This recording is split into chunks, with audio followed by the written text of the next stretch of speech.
Hola a todos, mi nombre es Julián. Bueno, voy a hablarles sobre la arquitectura de la información y en una de las aplicaciones muy interesantes que tiene la arquitectura de la información, que es enfocada en la programación y en cómo la programación puede llegar a tener una gran ventaja sobre otro tipo de programación cuando se hace con una arquitectura de la información o lo que podría ser conocido como programación orientada a datos en lugar de programación orientada a objetos. La programación orientada a objetos es muy común y muy utilizada y ha resuelto muchos problemas a lo largo de los años, pero hay unos problemas en los cuales no tiene mucho alcance porque su forma de usarse está diseñada para que sea más fácil de leer para los humanos, pero sea mucho más complejo de procesar para las máquinas. ¿Qué problemas estamos hablando? Por ejemplo, estamos hablando de proyectos masivos que necesitan un gran aprovechamiento de la máquina en cuanto al SIMD de la CPU, en cuanto a la caché del procesador y el evitar hacer el cache miss, que es cuando la información no está dentro del cache de la CPU y necesita ir a traerla de nuevo a la memoria. En esos proyectos que son así de masivos, voy a mencionar algunos de este Megacity, por ejemplo, que es un proyecto hecho en Unity, de la compañía Unity Technologies para mostrar lo que es la nueva tecnología ECS, o de la que es, por ejemplo, Grand Theft Auto o Genshin Impact o Spider-Man para las diferentes consolas. Se ve bastante reflejado cómo la arquitectura de la programación de la información llevada a la programación orientada a datos tiene una ventaja tremendamente alta sobre la programación orientada a objetos, ¿cierto?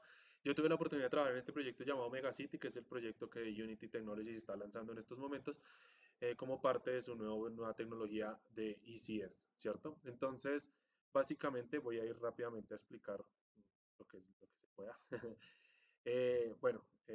La arquitectura de la información básicamente se basa en que se pueden construir datos y alinearlos de cierta forma en la memoria que van a ser fácilmente reciclados cada vez que la CPU los recolecta y van a ser mucho más rápido en el tema del procesamiento, ¿cierto? Hablamos de tener 6 millones de entidades con 4.5 millones de transformaciones ocurriendo en un solo frame, ¿cierto? En una sola dibujada, ¿cierto?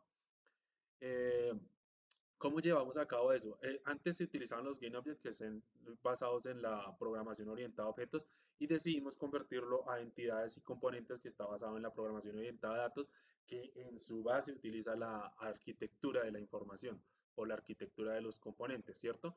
Que es básicamente organizar la información de tal forma que la GPU, la CPU van a tener menos pérdida de información, o sea, van a ir a recolectar una porción en la memoria y toda esa porción que la van a ir a recolectar la van a usar. Cuando está en programación orientada a objetos hay unos saltos de memoria a los que llamamos cache miss, que los voy a explicar más adelante. Cuando traemos toda esa información y la metemos dentro de una escena y la cargamos, va a ser mucho más eficiente que tener la información traída desde el disco a la escena y luego en GameObjects en programación orientada a objetos para poder hacer uso de esta información. ¿De acuerdo? Entonces, ¿cómo funciona eso? Tenemos un grupo de entidades o que es un arreglo, es la información como tal, y ese grupo de entidades lo distribuimos en categorías, ¿cierto? En los componentes, digamos, en la traslación, la rotación, la posición, ¿cierto? Y, por ejemplo, el audio, ¿cierto? Entonces, cada uno va a manejar un conjunto de componentes. Ese conjunto de componentes los vamos a agrupar por medio de algo que se llama arquetipo, que nos permite decir, ok, esta cantidad de objetos van a ser procesadas al mismo tiempo por medio de estos dos componentes, los que los vamos a agrupar por medio de algo llamado arquetipo. Y esos arquetipos están denominados por medio de un arreglo de tipos, ¿cierto? Entonces, cuando ya tenemos ese arreglo de tipo, los podemos estar distribuyendo en diferentes formas, en objetos de C# o en objetos ya más nativos, ¿cierto? Todo eso para poder generar un solo conjunto de datos que es básicamente el conjunto de la información, de la arquitectura de la información que está basada en este modelo de estructura, ¿cierto? Entonces, ¿cómo funciona eso? Tenemos como datos la escena como tal, tenemos unos datos que se dibujan allí por medio de un asset que se construye, que son los datos ya, digamos, quemados o los datos, se dice bake o que ya están, digamos, estáticos, ¿cierto? Y los que son actualizables, que son, digamos, los componentes que son compartidos, ¿cierto? Durante el frame. Este sería como el formato que podemos decir que se utiliza realmente en Unity cotidianamente. Pero cuando le agregamos ECS, lo que hacemos es que distribuimos toda esa información en simplemente componentes chiquitos que hacen la escena, los arquetipos y los tipos distribuidos en diferentes tipos de arreglos. Y esto nos permite hacer como un conjunto de mundos, y este conjunto de mundos es a lo que nosotros vamos a acceder, ¿cierto? Un mundo gigante va a tener un conjunto de mundos chiquitos, que cada conjunto de mundos chiquitos está agrupado pues más o menos por la cantidad de datos que está procesando. Entonces, si está procesando un mundo, entonces los otros van a estar disponibles para ser procesados por la memoria y por el procesador, obviamente. Entonces vamos a poder estar cargando entidades mientras otros procesos se van llevando a cabo mediante los diferentes hilos que tiene un procesador para obtener la serialización de lo que serían los datos de los componentes. ¿No es así? Y los llevamos finalmente al mundo normal.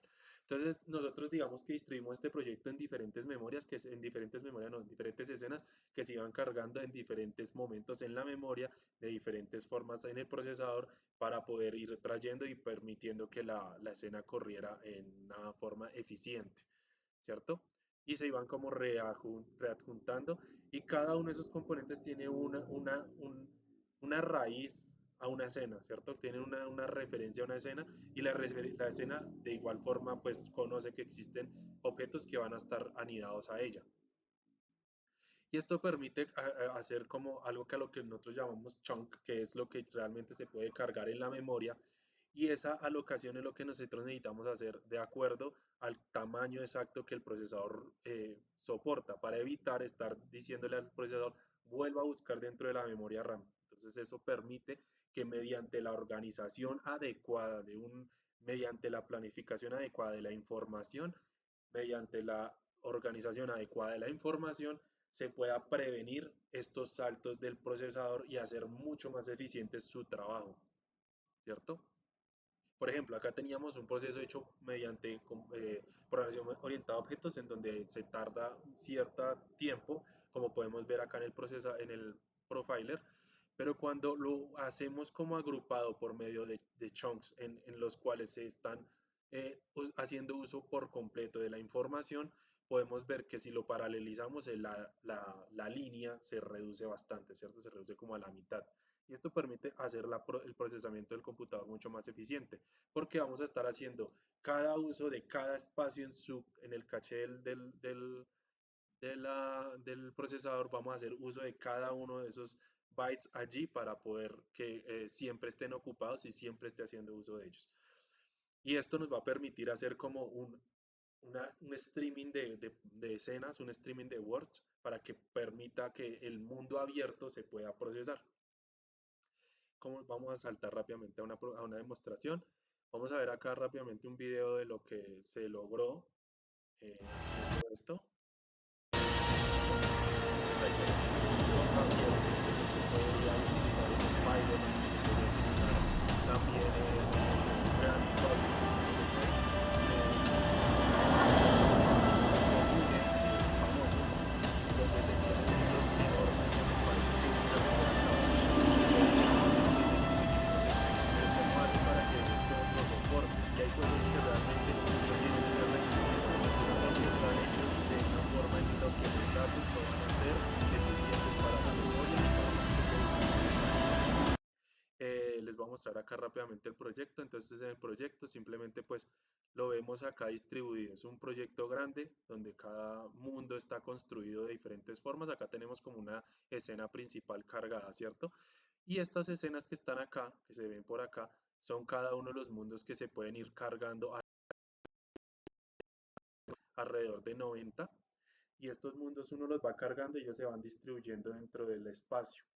Entonces, digamos que si yo llegase a ejecutarlo, entonces yo nunca voy a ver el fin de este escenario porque básicamente él va a estar reorganizando estos mundos de acuerdo a ese proceso, ¿cierto? Entonces, digamos que ahí vamos a estar mirando. Esta es una máquina de bastantes bajitos specs, es un portátil que no tiene una CPU dedicada, entonces permite pues está corriendo más o menos hacia los de los 16 a 12, a veces salta a 20, pero en una computadora con GPU dedicada puede llegar a correr de 30 a 60 FPS perfectamente.